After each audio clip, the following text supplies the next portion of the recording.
You've heard of high net worth, but we're talking about high net purpose. We want to find out how entrepreneurs, global leaders in our network are allocating financial, human, and intellectual capital in pursuit of purpose. But more importantly, we want to understand the compromises, the paradoxes in their approaches, pitch decks, and philosophies. Today's guest is about as far from the hoodie-wearing founder stereotype as you can get. Louise Hill founded the hugely successful GoHenry, aged 47, a working mum with 2 young kids. The idea came from watching them download music on her credit card with no concept that it was real money.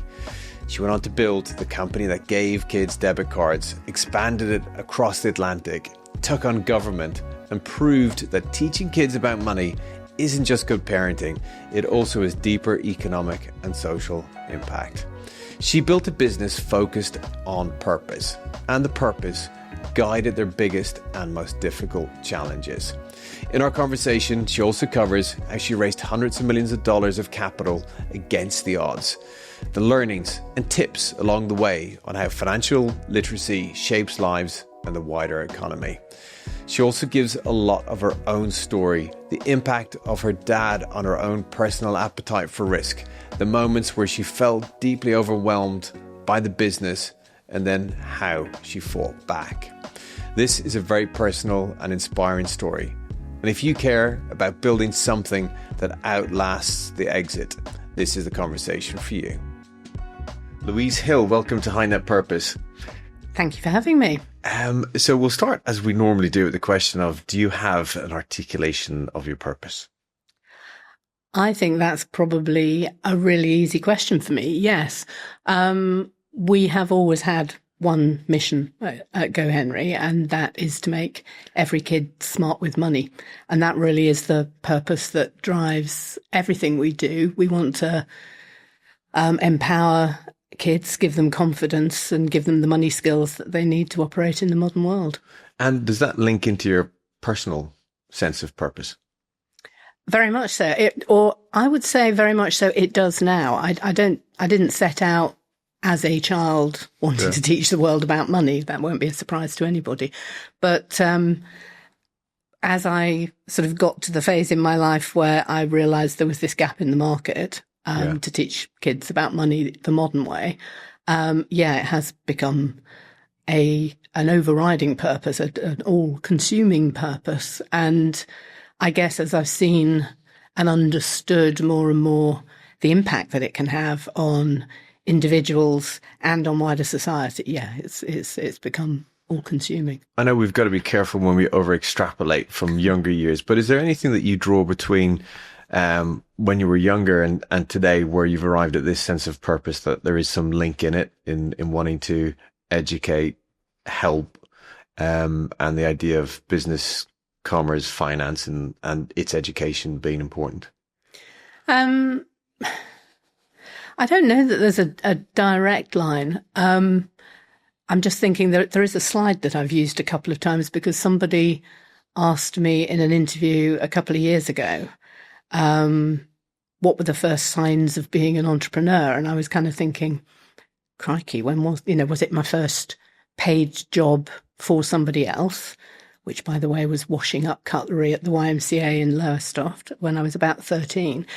Actually, it was way back in the 70s. My dad made a wooden shop, a sort of 3-sided structure, wooden shop, for my Christmas present.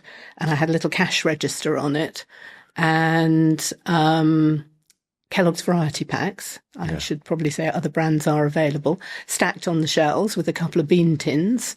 And anyone who came into the house, I would shamelessly flog a Kellogg's variety pack to and take real money for it and put it in my little cash register. And then it's funny, this is a business model that didn't catch on.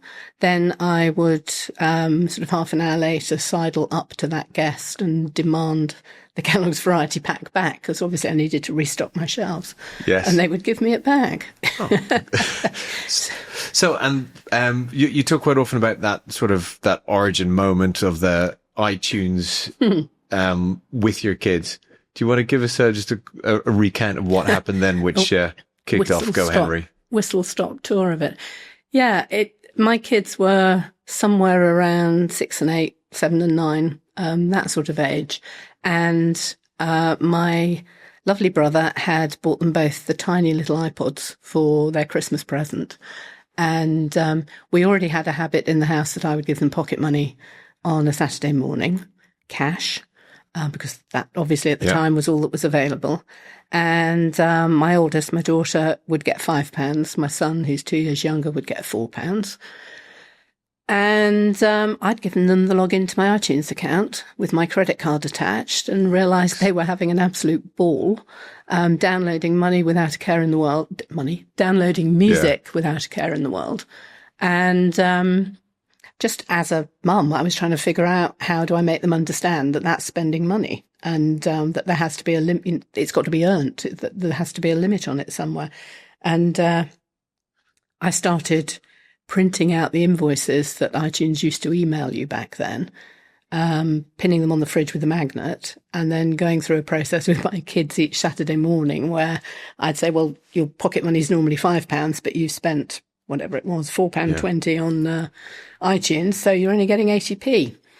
And I was joking about that with other parents, and just all these stories came out, and I realised there were many different versions of the same problem. Kids buying things on eBay, kids running up bills on in-game purchases, whatever the equivalent was at that time of Xbox or PlayStation. Kids were interacting with money digitally, and the only way to do it was parents allowing them unfettered access to their credit cards. And at that point, you spent over 20 years in retail and e-commerce, so you had a ton of experience and knowledge. Were you looking for something like this, or was it purely that you went, that is such a big problem to solve, I'm gonna turn and focus on that? Honestly, I was always looking for the next opportunity. Yeah. So way back 1998, when I was pregnant with my first child, I'd launched a e-com business with a good friend, with a business partner. And we traded that for 4 years and then had to sell it because we hadn't thought about how to scale it. Hadn't thought about that at all. We were running it I now know the term is bootstrapped and very lean. And so since then, I'd been looking for other opportunities. We almost with the same business partner, almost launched a company called Get the Look alongside Endemol, the Dutch TV production company. Lots of people will remember Ground Force and Changing Rooms. Well, we pitched to them Get the Look, because once Lawrence Llewellyn-Bowen had done a Gothic bedroom on Changing Rooms, that was great. But how did the average British punter know where to get the colour paint and where to get the cushions and the Gothic cabinet? Well, we could provide all of that via e-commerce. But we missed the peak of those shows' success, and they've just moved to BBC Two. So we didn't go ahead with that. And so, yes, it was always waiting for the right next business idea to come along. But because you had relatively young kids, 7 and 9, you were on your own, 47 years of age. And so not the typical stereotype that we get of the hoodie wearing, male in the Valley or Hoxton or in Warsaw or somewhere else. When you launched it at that point, what level of fear did you have this isn't going to work out? I actually should be continuing the executive job, providing for the family, etc. Paying the mortgage. Yeah.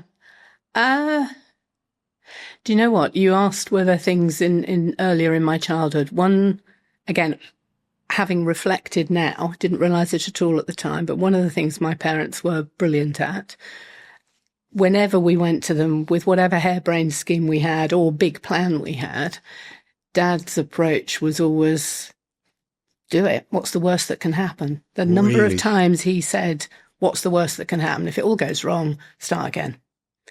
And when I look back, I really do understand that was permission to fail, and that gives you huge strength. And I think for sure that came into play. I did talk to a couple of really trusted friends who knew me well and knew the two original founders who started the company with me, and sat down with them and said, just give me a talking to. Am I crazy, or am I going to give this a go? But where did your dad get that from? Because 70s in the UK was a pretty dark time in terms of inflation, state of the economy, unemployment, etc. To be able to say to kids, I don't know, to be perfectly honest. I never knew his father. He died just before I was born, so I don't know if it came from that. Dad was a grafter. He was a very good sportsman.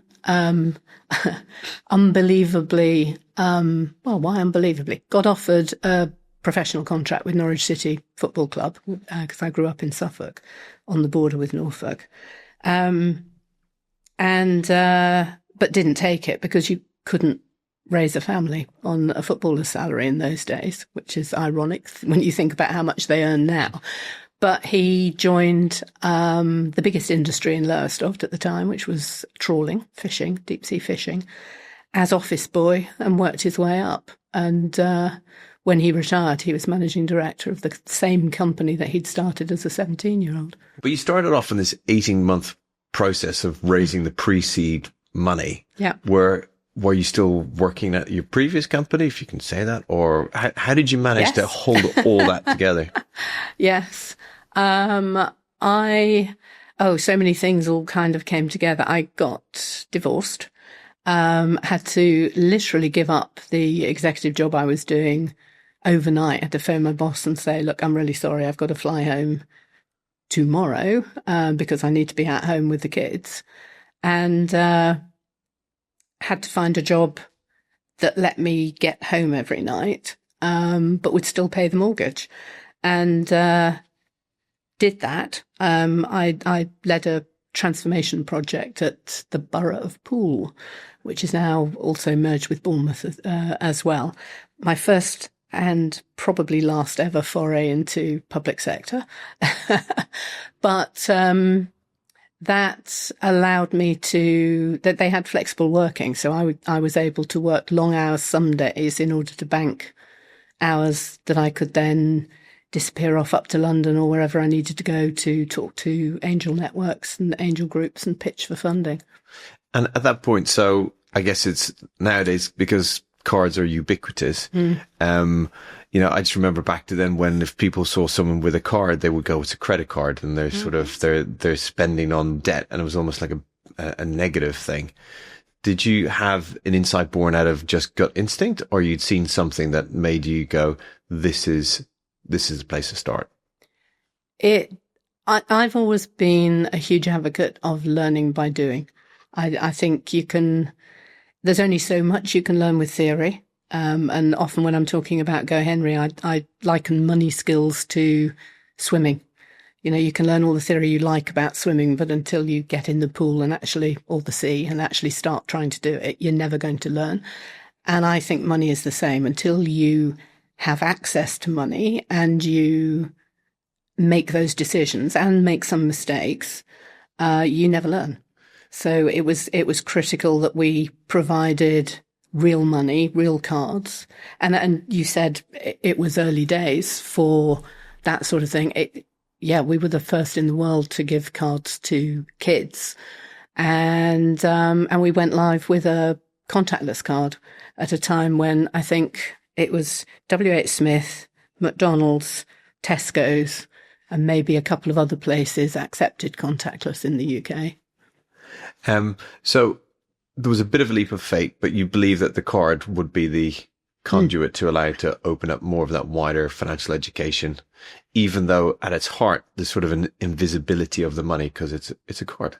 But that was the world we were moving into. Yeah. And if you think about today, you think about trying to have a conversation with a child today about coins when all they see us do is tap our phone. Yeah. Or perhaps bring out a card. Yeah. But I'd challenge most of us to think about when was the last time you used cash and why. So not to teach kids to operate in that world is madness. And so over the years of running GoHenry and the more access you got to more data on your own users, but then external research, etc., did your view on what financial literacy education for kids should look like change? Yeah. Yes. Yeah. I mean, I started off with fairly, I suppose, simplistic but fundamental principles. We worked with educators right at the beginning and psychologists to understand how best to build this in a way that kids would understand and would react to, because what we knew, what we believed, I won't say what we knew, what we believed was we needed to shift behaviours. You need to take a child from the place where they get money and they spend it to a place where they get money and understand that that money gives them choices, and they can, and those choices should include, and I'll jump straight to the extreme end, those choices should include put a little bit into an investment pot, put a little bit into your emergency savings, maybe donate some to charity, and then the rest, that's up to you. That's your spends, if you like. And we wanted to figure out how do we make those behaviour changes. And yes, as we've gone along, this November will be 14 years live in the UK. And I have to try and do the maths. We launched in 2018 in the States. So what's that, 7 years? 7 years. 7 years live in the States. And we've seen, we've learned how to help shift those behaviours in that direction. The most important one, and whenever I'm asked for a tip not related to GoHenry about pocket money, the most important one is give your child regular pocket money. Doesn't matter if it's 20p a week, it's whatever you can afford, but give them a sum of money regularly. And the reason for that, if you give them 10 pence today and then 3 days later you give them £1, and 2 weeks later you give them £5, and then they get 70p, they have no idea what's coming in. The most likely behaviour is they will blow it. If they know they're going to get 50p every Saturday morning without fail, it takes about 5 to 6 weeks and that behaviour starts to shift. And they don't just spend the money, they will start to save, and they'll start talking to you about what they want to save up for and how long it's going to, all those great conversations. Yeah. And then how do you start that nudge, though, to them saying, I will save a bit, I will give some to charity, and then I'll look at my own discretionary? The way you use the word discretionary, but, by putting all of those things in front of them. So when we launched GoHenry, we talked about the 3 pillars of money management, and that was earning, saving, and spending. Hadn't even thought about charity donations, which we call giving. And we wanted kids to understand the value of money. So we built in tasks and chores so that parents could choose to pay either for everyday chores around the house or for extra tasks, however they want to use that, so that kids understand earning and the value of money. Then the saving, obviously spending and spending safely and spending within the limits your parents have set. But then we saw how many kids were donating to charity when we looked at the data. And we could see that, money either going direct to charities or through some of the platforms like Just Giving and things like that. And blindingly obvious. So now we talk about, now we talk about 5 pillars. So there's there's earning, investing, saving, giving and spending. And spending comes at the almost at the end of the. Yeah, it does come at the end because it's what's left. Yeah. So, what did you then learn about the long-term outcomes of starting this type of education early? That, I think, is what has been the most gratifying, and I hope the most impactful. And you said, kind of, did I start with this purpose? And I jokingly said, no, not when I was 6, but. looking at the longitudinal change, big word, we could see behaviour shifting within the app. So we can see in the data that kids start to save, they start to donate to charity, they put into emergency savings as well as set up savings goals, they gift to people, all of those good behaviours. So we started looking at what are the nudges that we were putting in place that was helping to drive those behaviours, and then how long did those behaviours last? And we've done that both through interrogating our own data, but also working with at the University of St Andrews. There is a fantastic team led by Dr. Marcel Lucas, who look into financial behavioural insights. And he's taken a lot of the data with his team and looked at it. And we've also used external firms research firms to look at the impact. And without wishing to bomb you with statistics, if you look at the difference between somebody who's had financial education as a child and hasn't, somebody who hasn't had financial education as a child is way more likely to have extended periods of unemployment during their life. And 82% of people who have not had financial education as a child have less than £400 savings, which when you think about, if you have a bump in your car or your boiler blows up or any of those things that happen in life, if you haven't got access to a little bit of emergency money, you've immediately got to go to credit cards or worse. And that's not necessarily the best thing to do. That's how people can start to get into trouble, that becomes very difficult to dig themselves out of. If you look at people who have had financial education as a child, some of the stats I like, £170,000 more in their personal pension pot than somebody who hasn't. And a stat that when I first heard it, I kind of shrugged my shoulders, 46% more likely to start a business. And I shrugged my shoulders and went, yeah, great. That's really nice. When you extrapolate that out, that means just over 75,000 new businesses in the UK every year. It would mean 123,000 new jobs in the UK every year. And again, those figures are slightly meaningless to most of us. 8% reduction in unemployment in the UK and £7 billion added to the UK economy every year. Every year. Wow. So, I talked earlier about there is an impact on individuals and individuals' life outcomes, but there's also a massive societal impact. Really can't be underestimated.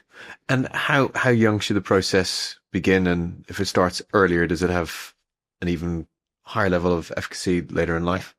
Absolutely. So just about anybody who operates in the space of kids and money will quote a study that was done by Cambridge University. It's quite a long while ago now. I hesitate to say 2014. There's probably somebody out there who will prove me wrong, but it's quite a long while ago. And it showed that financial attitudes, so attitudes to money, are formed, not start to be formed, are formed by the age of 7. Wow. And what that means is, if you're growing up in a house where nobody speaks about money, that's what you're picking up. And you think about young children, how they're sponges, they soak up everything that's going on. If you're in a household where money's a huge worry and people are worried and anxious about money, that's what you're picking up. And so the earlier you can start, the better. We start at 6 for that exact reason. We didn't when we launched the business. We started at 8, but we've lowered that age to 6 in response to that research and in response to the number of customers who were saying, I've got it for my 8, 9, 10-year-old. I need it for my 6-year-old. So one of the things I love about the GoHenry story is not just the kids' education, but it seems to be as much about the parental education. Yes. And that was, I said that the charity giving element we hadn't thought about originally, but saw the customer behaviour. Same thing with parents. If we'd stepped back and thought about it, perhaps we would have realised. But when we launched Money Missions, which are our in-app gamified little money lessons, they're sort of quizzes and videos and little tests and things to help kids learn about money. When we launched those, we immediately started getting in requests from parents saying, you know, my 11-year-old's just come to talk to me about compound interest. Help me. And so we created a parent zone where there's hopefully lots of simple, easy to understand explanations of all things money. And you know, our money missions cover everything from why, I love this one, why different careers earn different salaries. Never thought about that, but it's fascinating, isn't it? Why does a nurse earn one thing and a brain surgeon earn another amount of money and a banker earn a different? So we cover that, and we have a bit of fun with that, with stereotype busting, as you can imagine, but all the way through compound interest, stable coins, cryptocurrency. Kids need to, for the older age groups, but, you know, kids need to understand about these things and know what they are, because guess what? They're going to encounter them on TikTok. So we've gone through some of the clear benefits. Are there some risks? And because you use the word gamification, is there a risk that, you know, we go the other side of it, that there's more impulse spending and there's less of awareness of that spending because it starts to feel more like a game than real money? We are very careful that the gamification is of the learning, not of the using money. And I think that's a really important distinction. You know, you need to, there's a phrase that's being overused at the moment about meeting your customers where they are. And that is really important. You have to present information in a way that is digestible to whatever your audience is. And if you think about, you know, our audience, we've got parents, and then we've got kids all the way from 6 to 18. So we actually divide that group into three. We have one tone of voice and set of education for 6 to 10-year-olds, another for 10 to 14, and a separate one for 14 to 18, because the language you use, the complexity of the ideas that you use, even the topics are different for those three age groups, and then different again, obviously, for the parents. And then in nudge theory and behavioral economics and all the rest, there's a lot about shaping choices, but then there's also about preserving freedoms. How do you stop an effect where we end up with a situation where it becomes helicopter parenting because they see all the transactions, they are controlling what the child is spending their money on? Do you know what? We had, I'm not going to name names, a very senior individual joined the company about 6-7 years ago, who showed me the Excel spreadsheet that he had for his daughter and son. And so he gave them an allowance, pocket money, every week. But he didn't give them the money, and they had to come to him and propose what they wanted to spend the money on. And then he either said yes or no.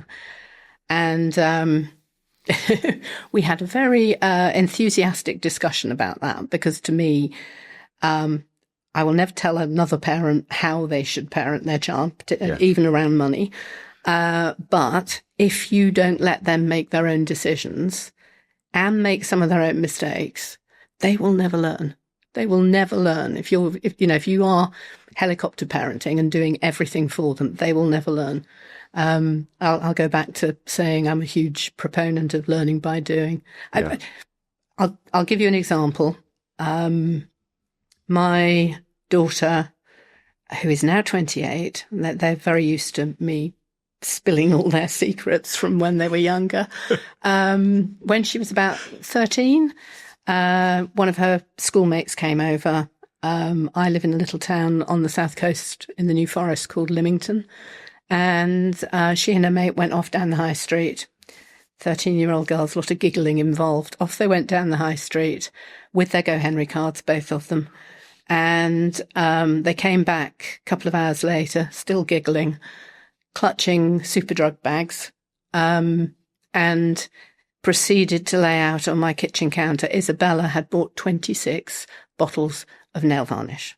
Oh, wow. There was one of these drums at the end of the shelving units in Superdrug, and everything had been reduced to 50 pence.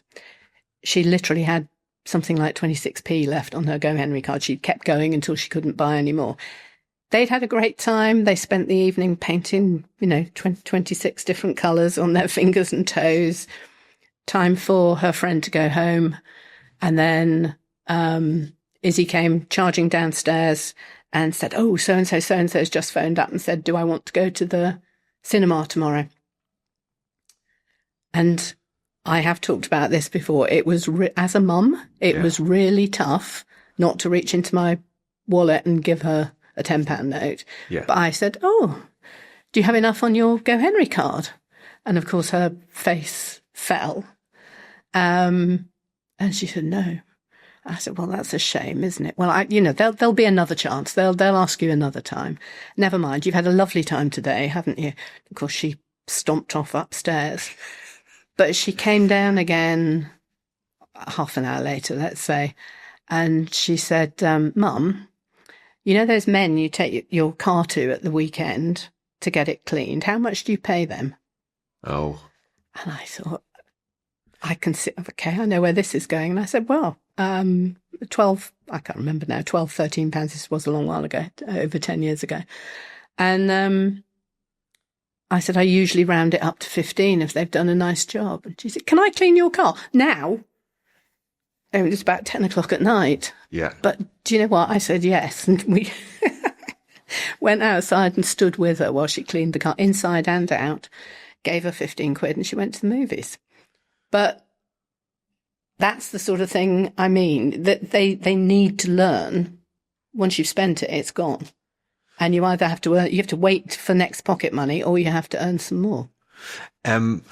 What have you learned, or have you formed any ideas about how the conversation comes the other way back when the kids want to know about the family's wider financial situation?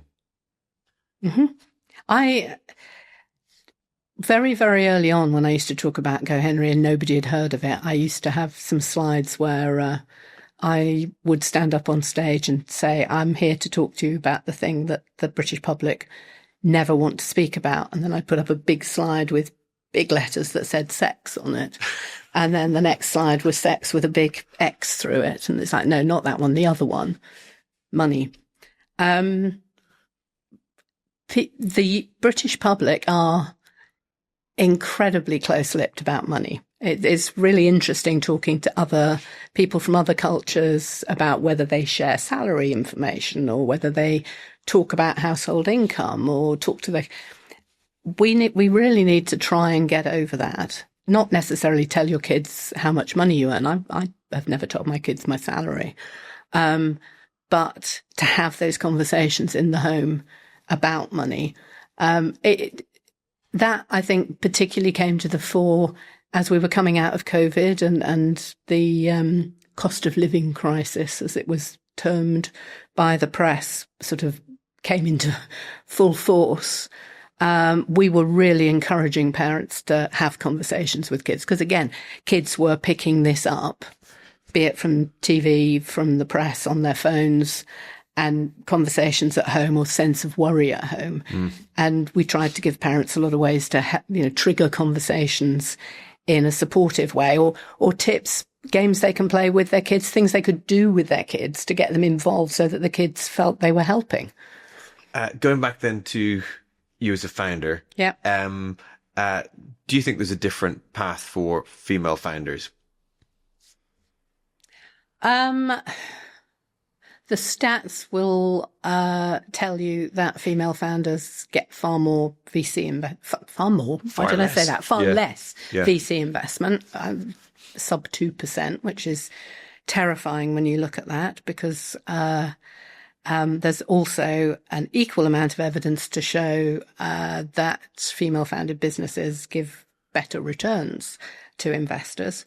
But I have never viewed myself as a female founder. And while I think there should be a lot of noise made about the fact that female founders are not currently getting access to capital to allow their businesses to grow, because we need to change that, the slight fear I have is that the amount of publicity around that could create a situation where a woman goes to pitch her business feeling she's already at a disadvantage. And I think you need to walk into any room completely ignoring the fact that you're a particular colour, a particular race, a particular gender. You go in as a business person with your business. And that's what I've always tried to do. And we have found funding, and we have been able to grow. And we wouldn't have been able to grow in the same way or at the same pace if we'd not found the funding. So I support the noise around it. I support absolutely, and have been very, very involved in trying to change that. But if any female founders are listening out there, just go in and be yourself and be a business person and pitch, because the money is there. Because you've been pretty effective as a fundraiser. You had your initial pre-seed, you did the crowdfunding, broke all the records on that, and then you started raising money in the US. Yep. Was it 2020 that you got the 50 million Series A with Edison? Yes, but you're missing out the horrible bit before that. Well, you're an overnight success and raised all the money really easily. So. No, we that round. So the pre-seed. I didn't even know it was called pre-seed back then. Yeah. Pre-seed, another small round from angels, and then 2 rounds, well 3 actually, because we did a little top up, but 2 big rounds of crowdfunding. 4 million and 6.2 million. And then we'd launched in the US. We got going, but didn't really have enough money to put our foot down hard to grow in the US, and went for what I've been calling our late stage A series, because it was $40 million. 40. And we pitched to 103 UK and European funds and didn't find one single fund that was prepared to lead. We found 7 said they would follow if we found a lead, but we didn't find one single lead. And, I look back now and think, why on earth were we continuing to look only in Europe and the UK? Partly because that was the market we knew, partly because the success of our crowdfunding meant we didn't have any VCs on our cap table, so I didn't have the contacts. We didn't have the contacts. We had to make new contacts, and partly ignorance. But we regrouped and went to the US, and in 3 months we found Edison Partners led the round. One of the funds that had said they would follow, Revire, which is a French-based tech for good fund. They did follow, and then Muse Capital, City Ventures, and some other smaller investments. So you're saying it's not necessarily a numbers game. To some point, it's about actually going to the right market for where the money is. Yeah, was the lesson. Yeah. Yes, and I know it's a cliche, but the approach when we started talking to US investors was totally different, much more open to risk. Launching in the US, and because this type of business is capital intensive at the start, where you're building up your subscription base, etc. What gave you the courage to do that? And when you did you do it in a incremental way in a few states or a few areas, or did you have to go full? We're digital business, so to some extent you can target, but it's always available. So yes, we did target East Coast. And the big cities, so California, but predominantly East Coast. What was interesting was suddenly we had a really large pocket in the Midwest for no apparent reason. But and we, to this day, we don't really know why that started, but it very quickly spread US wide. And it was your US investors that took you in, or you already had a foothold before you started? We already had a foothold. We actually launched in the US at the tail end of 2018, and were using trial and error to figure out what worked and what didn't work. We were very mindful that it's a different market and don't think of it the same as the UK. It might be, broadly speaking, the same language, but guess what? It isn't. It's definitely not the same culture. And, we learnt some really interesting things around taking the best working, is that even English? The most effective, there we go, the most effective calls to action in the UK, trying them in the US and discovering that they brought in a totally different demographic of customer. Really, really interesting. And this is in the advertising where you're putting in a title to get parents to, it didn't work the same way in the US. No, I mean, the one that I'm thinking of is we've used it on repeat. We still use it today in the UK, is their card, your rules. Picture of your, a child holding not that big, a child holding their card and a parent standing behind them, and it's their card, your rules. Works really well in the UK. It brings us in customers who stay with us, who use the service.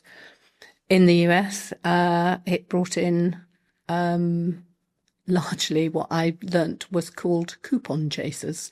So because we were offering $10 starter money, they'd sign up for the $10 and then drop off. It's a lot of effort for $10. Yeah, but they do it. Yeah. So Louise, you do talk about a period pre-2020 where there was a lot happening within the business, and you had the sense of overwhelming fear and concern. Can you take us back to a specific moment that you can remember then? What did it feel like? What was driving it? Mm-hmm. And then how did you deal with it? Yeah. There's no better way really to describe it than I realized I was drowning. I could not keep up. Any founder will tell you the crazy hours you put in when you're getting a business off the ground. I'm smiling because I'm thinking of a lady who was the first person I ever hired into the business, a lady called Ruth Vero, who's still with us today. She's customer support and operations, has the biggest team in the business. The number of times she's joked with me and said, another 3 months and we'll be over the hump. Yeah, well, 14 years in, we're not over the hump yet. No, I couldn't keep up. Too many emails in my inbox, too many Slack messages, too many projects on the bubble, too many people coming to ask me questions, more meeting invites or meeting requests than I could. Literally, I was underwater, and I hate that. I need to be able to feel I know what's going on. I know all the plays that are in the game. And so I suppose what I've learned to do over the years is if something's feeling horribly wrong, try and step back. Because if you're in it and looking at it, you won't see what's going on. So I tried to step back, and I realised I thought I had been priding myself on the fact that I delegated, and we've got, by that time we'd got managers, we got a couple of layers of management underneath me. I delegated budgets to each of the functional leads. I delegated a lot of the decision making to them. So I was kind of patting myself on the back thinking I'd done a good job. And actually I hadn't delegated properly because there were still too many things that were in my head. Why we did things in a certain way, why that mattered, or all of the key contacts at what I'll call our critical suppliers, all of our banking partners, I was the lead contact point. Even silly things like because I did everything at one point, who had the login to fairly major systems or fairly major partner systems. It was me. So everybody had to come to me for so many things. And that was what was making me drown.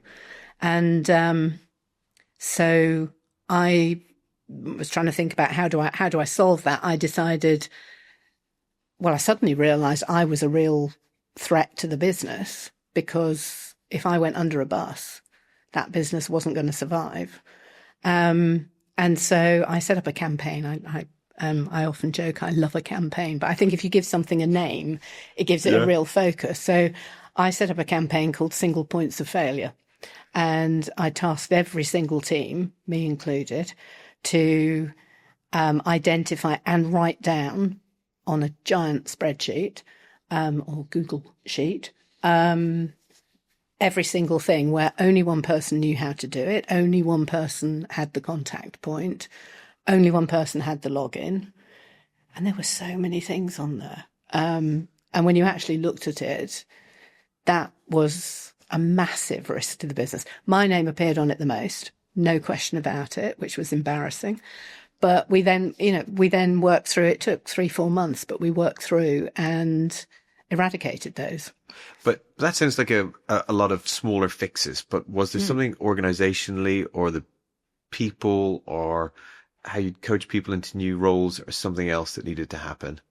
No, I think it was genuinely that everything, well, not everything, but so many things had to come back to me. And it's, that is something that is a danger at multiple points in an organization's growth. So we still, every 9 months, every 12 months, we will go back and let's do the single points of failure again. And it's amazing how often you pick up, there's a real weak spot over here. You've also talked quite a bit before about key decisions and linking them to the purpose of the organization. That sounds great, but is that in reality what would happen? Yeah, it's something I've come to realize over the last 14 years and now am adamant about. So, one of the things we merged with, or were acquired by Acorns, US fintech group, 3 years ago, April 2023. And Noah, who's the CEO there, he always talks about what's right for the customer. And it's incredible how often what's right for the customer answers whatever internal debate you're having. I'll give you an example for GoHenry. We pre-Acorns, but probably 5 years ago, we wanted to launch a junior ISA. And we were having a big debate, or a big debate was going on within the company about what form that would take. And a junior ISA, it's a wrapper for putting investments in for kids when they're younger. The parents contribute money in, and then they get it at 18 or 21. Exactly. I think the US equivalent is a UGMA or a UGTA. There's two letters that either can work. Yes. And in the UK, the biggest market is a cash junior ISA, which makes no sense if you are investing for 18 years for a child. I totally agree. Because your money, yes, your money will grow with the small interest that is paid on it, but in terms of against living standards, it will go down. If you put it in the stock market, in a diversified fund, it will grow, and compound interest will work its magic, as well as the stock market. And the debate was, we can get more customers. The British public propensity to invest is not huge. I know that's something that there is a big campaign at the moment to try and improve that. But so the debate was, we can make more money if we launch a cash junior ISA. But the right decision for the and this debate, but the right decision, the financially sound decision, is a stocks and shares junior ISA. And this debate was raging. you drop into it, what's the right decision for the customer? Yeah. You've got your answer. So we launched a stocks and shares junior ISA, and we tried all sorts of things. We put fake front doors, so to test what the customer would want, we put a nutmeg junior ISA choice, a Vanguard junior ISA choice, and a GoHenry one. And what was amazing was by far the most people clicked on the GoHenry junior ISA. So we knew we had sufficient customer trust. Yep. And then we tried, so we had a GoHenry junior ISA. This was just test at this point, a GoHenry junior ISA. And we put, one set of customers saw a choice of 3, and the other saw one single diversified fund. It's a Vanguard fund. And the drop-off when you presented our everyday GoHenry customers with a choice of 3 was huge. When you presented them with a choice of 1, they went through. So we offer one diversified fund. And I'm really pleased to say that that part of the business has grown really strongly since. And so Acorn, who, as you mentioned, April 23, merged, acquired, and they're more on the investment planning side and micro investing, etc. Yeah. At the point when you signed the deal, did you have any of that sort of founder sense of grieving for what you built? And No, not at all. No. Do you know, we'd been talking to Acorns for probably 3 years prior to that, and looking at what was the right timing and the right way to bring the companies together. No, they are mission-led, just like us. They're all about, the phrase they use is helping the everyday American build wealth. And it, yes, as you said, through micro investing, roundups, cash back. They call it cash forward because it goes into the investment account, helping them grow their acorn into a mighty oak, to use the analogy that they use. But no, very much purpose-led, mission-led, same thing, education, a core part of it, but for adults. And if you think about, you know, with GoHenry, our customers fall off the end when they hit 18. And we were not offering them anything else. Acorns had a product or a suite of products for adults, but they didn't have anything for kids. So it was just, it was the dream team. We came together, and we've spent the last, it's been 3 years, but a year and a half ago, we integrated GoHenry. We rebranded it as Acorns Early. And that is now part of the Acorns suite of products. And if you're on a Acorns Gold subscription, you get Acorns Early alongside all of the other products that Acorns offers. So earlier on this conversation, you said that you wouldn't get back into the public services sector, but you seem to have moved from product and service creation to now looking more at systemic, and that is. I guess I'm referring more to your lobbying of the government. Where did that start? And can you update us on where you got to at September 28th? Yes. So that comes from looking back at our mission statement to make every kid smart with money and saying, how do we deliver on every when we are a paid for subscription service? You know, we're never going to get to the point in any of the countries we operate in where all kids have access to it. So if we believe that's important, which we obviously do, how do we change that? And we looked first at whether we could create a GoHenry Foundation and get funds, corporates to sponsor that and give GoHenry free to certain groups of the public. The more you delve into that, you realise how incredibly difficult it would be to determine who gets it free and who has to pay, and how you make sure that's not gamed in some way. So we moved away from that idea. And the only thing that made any sense to me was get it into the school system.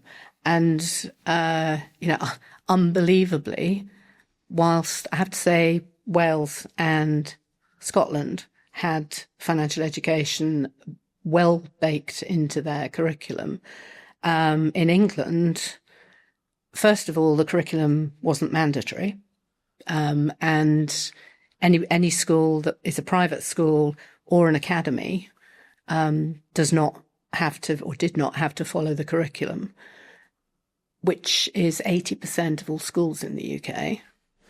And it had been introduced as a topic, but non-mandatory, in 2014 in secondary schools, but with no curriculum content.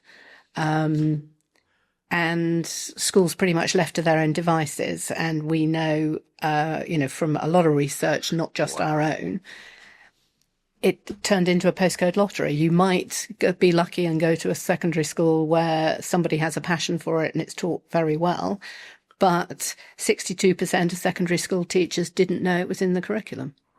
It's just crazy. It was not being delivered. So, as I'm saying that, I think talk about delusions of grandeur. Okay, let's make the government make the school curriculum mandatory and put financial education in there and start from primary school. But that is what we set about trying to do. But it's not been an easy path. You've had 2 governments, 5 prime ministers. How did you get it through?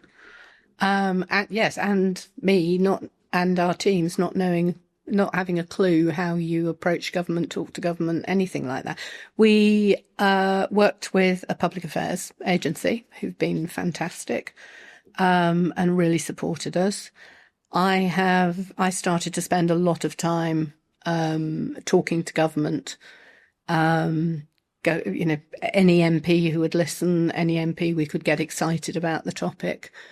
It's an interesting one. If you say to anybody in the UK, financial education should be taught in schools, it's a little bit like motherhood and apple pie. They'll go, oh my God, isn't it already? So home economics. Of course. It's there, isn't it? Of course. But how do you actually make that change? So it wasn't GoHenry all by ourselves. We worked together with anybody in the sector who was interested. So some great charities, a charity called Money Ready, who go into schools and deliver financial education lessons, Money and Pensions Advisory Service, Fair for All Finance. I'm trying to think of them all, and I'm going to fail to name some of the key ones, I'm sure. We can put them in the show notes. Yes. Yeah. Lots of other organisations, and we would set up round tables and come together to try and distill down the things that we all agreed on so that we could go to government with one voice. We produced a manifesto, the GoHenry Financial Education Manifesto. We set up a campaign to get the question asked in the House. All sorts of things like that. We went to Treasury, and I still think this was probably one of the most important things we did.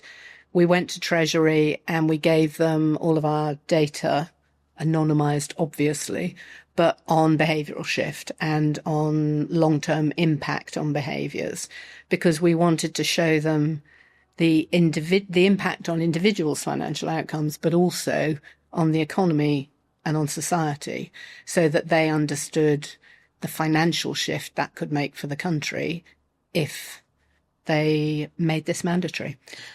So you got some help from some professionals to get in there, and then Treasury was the key that unlocked it. I think that made a big difference. But it was, as you say, through 2 different governments. So we had to go through that process. But it ended up with, first of all, the Conservative government commissioned a select committee into financial education in schools, which I got asked to give evidence to. Which was fantastic to be able to have that opportunity.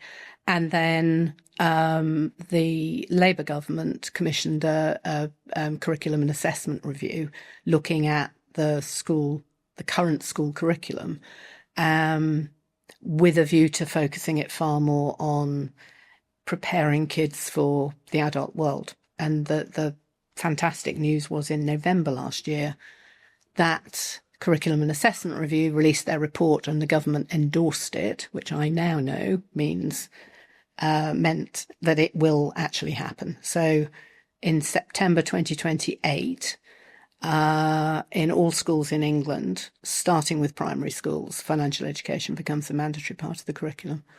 Congratulations. We usually finish with the last two questions, which are, how do you stay healthy with all the responsibilities and the ongoing role that you have? I try my best. One of the things I put in place a long while ago was a rule in the business that we all had real lives. So if you needed to do the school run, you put that in your calendar as the school run. You didn't just try and fudge your way around keeping that hour free. And in the same way, because my kids are all grown up now, I have my Monday morning yoga session that I religiously go to. That is in my diary, plus an hour to get home and have a shower before I start meetings. So those sort of things, trying to make sure everyone in the company has time. And I didn't do that straight away. There was definitely a time when I was working far too many hours and feeling incredibly guilty if I took what I used to call me time. And it was actually talking to another female CEO, and she said, don't call it me time. Reframe it. Nobody wants to work with a leader who is tired, cranky, burnt out, unhealthy, just not fit for purpose. That is time invested in being a better leader for your team, a better leader for your business. Take the time. And you've diffused that across your team as well. Yeah, and absolutely. Being realistic about what their personal life in terms of time requires, so that when they're working, they're fully focused on that. Yeah, I think that's really important. If you had the opportunity to give some advice to a younger Louise, what would it be? It's got to be jump off the cliff and do it. I'm going to go back to what my dad said. What's the worst that can happen? Don't constantly wonder, what if I'd set up that business? What if try it. Love it. What a lovely note to finish the conversation on. Thank you for all that you've done for young people and their parents across the world now. I'm really excited to see what happens in the next chapter and with into 28 as well. Thank you for the time today on a busy day in London, and again for all you do. Thank you. All content of High Net Purpose is provided as general information only. It does not constitute any advice, recommendation, or representations, and is not intended to influence listeners or users into making any specific investments or any other decisions. Please be aware that guests and presenters on High Net Purpose may have investments in any of the topics or products being discussed. Their reviews and opinions are their own and should not be taken as endorsements or financial advice. Before making financial decisions, we strongly recommend seeking advice from a qualified financial professional. This podcast may not be copied, reproduced, further distributed, or published in whole or part.